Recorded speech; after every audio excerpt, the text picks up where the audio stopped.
ಮಹಾರಾಷ್ಟ್ರ ಕರ್ನಾಟಕ ಗಡಿ ಪಶ್ಚಿಮ ಘಟ್ಟದಲ್ಲಿ ಧಾರಾಕಾರ ಮಳೆಯಾಗಿದೆ. ಮಹಾರಾಷ್ಟ್ರದ ಕೊಯ್ನಾ ಜಲಾಶಯ ಸಂಪೂರ್ಣ ಭರ್ತಿಯಾಗಿರುವ ಹಿನ್ನೆಲೆಯಲ್ಲಿ ಮಧ್ಯರಾತ್ರಿಯೇ ಕೃಷ್ಣಾ ನದಿಗೆ 23,000 ಕ್ಯೂಸೆಕ್ ನೀರನ್ನ ಹರಿಬಿಡಲಾಗಿದೆ. ಬೆಳಗಾವಿ ಜಿಲ್ಲಾಡಳಿತಕ್ಕೆ ಸಾತಾರ ಜಿಲ್ಲಾಡಳಿತದಿಂದ ಮಾಹಿತಿಯನ್ನು ರವಾನಿಸಲಾಗಿದೆ. ಏಕಾಏಕಿ ನೀರು ಬಿಡುಗಡೆಯಿಂದ ಕೃಷ್ಣೆಯ ಒಳಹರಿವಿನಲ್ಲಿ ಭಾರೀ ಪ್ರಮಾಣದಲ್ಲಿ ಹೆಚ್ಚಳ ಆಗಲಿದೆ. ಕೃಷ್ಣಾ ನದಿಗೆ ಈಗ 1 ಲಕ್ಷ ಕ್ಯೂಸೆಕ್ ಹೆಚ್ಚು ಒಳಹರಿವು ಇದೆ. ಇತ್ತ ಕೊಲ್ಲಾಪುರ ಜಿಲ್ಲೆ ರಾಧಾನಗರಿ ಜಲಾಶಯವು ಕೂಡ ಭರ್ತಿಯಾಗಿದೆ. ಕೊಯ್ನಾದಿಂದ ಕೃಷ್ಣಾ ನದಿಗೆ ಒಟ್ಟು 6 ಕ್ಯೂಸೆಕ್ ನೀರನ್ನು ಬಿಡುಗಡೆಗೊಳಿಸಲಾಗಿದೆ. ಕೃಷ್ಣಾ ನದಿ ಪಾತ್ರದಲ್ಲಿ ಮುನ್ನೆಚ್ಚರಿಕೆಯನ್ನ ಬೆಳಗಾವಿ ಜಿಲ್ಲಾಡಳಿತ ವಹಿಸಿರೋದು. ಮಹಾರಾಷ್ಟ್ರ ಕರ್ನಾಟಕ ಗಡಿಯಲ್ಲಿ ಭಾರೀ ಪ್ರಮಾಣದಲ್ಲಿ ಮಳೆಯಾಗಿರೋದ್ರಿಂದಾಗಿ ಕೃಷ್ಣಾ ನದಿಗೆ ಈಗ 1 ಲಕ್ಷ ಕ್ಯೂಸೆಕ್ ಹೆಚ್ಚು ಒಳಹರಿವು ಇದೆ. ಕೊಯ್ನಾ ಜಲಾಶಯದಲ್ಲಿ ಭಾರೀ ಪ್ರಮಾಣದಲ್ಲಿ ನೀರನ್ನು ಹರಿಬಿಡಲಾಗಿದೆ. ಮಧ್ಯರಾತ್ರಿಯೇ ಕೃಷ್ಣಾ ನದಿಗೆ 23,000 ಕ್ಯೂಸೆಕ್ ಅನ್ನ ನೀರನ್ನು ಬಿಡುಗಡೆಗೊಳಿಸಿರೋದು.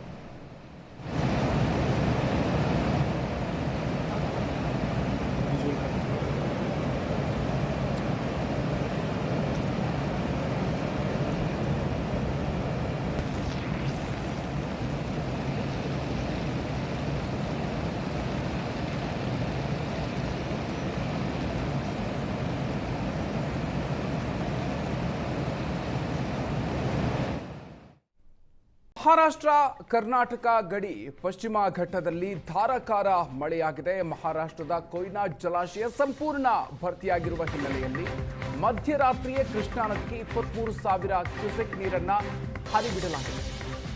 ಬೆಳಗಾವಿ ಜಿಲ್ಲಾಡಳಿತಕ್ಕೆ ಸಾತಾರ ಜಿಲ್ಲಾಡಳಿತದಿಂದ ಮಾಹಿತಿಯನ್ನು ರವಾನಿಸಲಾಗಿದೆ. ಏಕಾಏಕಿ ನೀರು ಬಿಡುಗಡೆಯಿಂದ ಕೃಷ್ಣೆಯ ಒಳಹರಿವಿನಲ್ಲಿ ಭಾರೀ ಪ್ರಮಾಣದಲ್ಲಿ ಹೆಚ್ಚಳ ಆಗಲಿದೆ. ಕೃಷ್ಣಾ ನದಿಗೆ ಈಗ 1 ಲಕ್ಷ ಕ್ಯೂಸೆಕ್ ಹೆಚ್ಚು ಒಳಹರಿವು ಇದೆ. ಇತ್ತ ಕೊಲ್ಲಾಪುರ ಜಿಲ್ಲೆ ರಾಧಾನಗರಿ ಜಲಾಶಯವು ಕೂಡ ಭರ್ತಿಯಾಗಿದೆ. ಕೊಯ್ನಾದಿಂದ ಕೃಷ್ಣಾ ನದಿಗೆ ಒಟ್ಟು 6 ಕ್ಯೂಸೆಕ್ ನೀರನ್ನು ಬಿಡುಗಡೆಗೊಳಿಸಲಾಗಿದೆ. ಕೃಷ್ಣಾ ನದಿ ಪಾತ್ರದಲ್ಲಿ ಮುನ್ನೆಚ್ಚರಿಕೆಯನ್ನ ಬೆಳಗಾವಿ ಜಿಲ್ಲಾಡಳಿತ ವಹಿಸಿರೋದು. ಮಹಾರಾಷ್ಟ್ರ ಕರ್ನಾಟಕ ಗಡಿಯಲ್ಲಿ ಭಾರೀ ಪ್ರಮಾಣದಲ್ಲಿ ಮಳೆಯಾಗಿರೋದ್ರಿಂದಾಗಿ ಕೃಷ್ಣಾ ನದಿಗೆ ಈಗ 1 ಲಕ್ಷ ಕ್ಯೂಸೆಕ್ ಹೆಚ್ಚು ಒಳಹರಿವು ಇದೆ.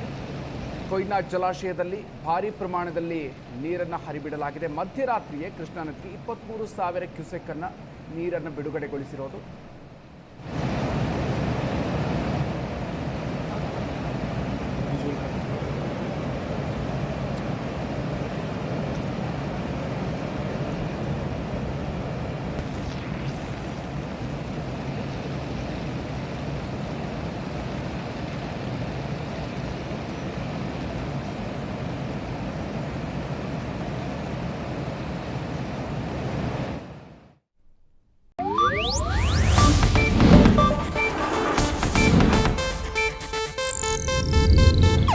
ಇದು ಏಷ್ಯಾನೆಟ್ ನ್ಯೂಸ್ ನೆಟ್ವರ್ಕ್ ಪ್ರಸ್ತುತಿ.